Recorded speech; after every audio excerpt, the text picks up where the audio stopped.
Hello, this is Max from LionO360, and today we introduce the Accounts module, which is separated into Accounts Listings and Accounts Details. For users interested in the ERP side, select the Accounts Listing page, which shows the business's names, branch ID, status, and pop-up menus to view, edit, delete, or view locations of a specific account. For users interested in the CRM side, select the Accounts Details page, which shows which accounts are purchasing what items, when, and from which location.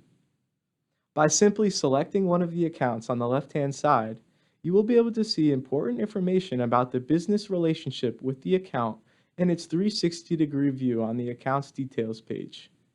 Any critical business information will be under the tabs at the top of the Accounts Details section.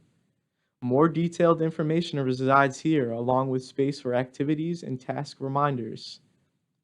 Under Activities, easily write a comment or mention someone for quick communication. To create a task, click the blue cross icon on the right, set a task title, assign a user, and write a description of the event to effectively remind users about important information. In the Activity section, view inbound and outbound calls from the account, along with email conversations and field visit locations. Quickly get up to date with account information in the Activity section. View ongoing account cases in the Cases section to understand if there has been any support tickets opened with an account. You can easily spot which type of account is in your system based on our assignable color coding feature. Accounts are categorized as either prospect, customer, or ex-customer, which are labeled as green, yellow, and red.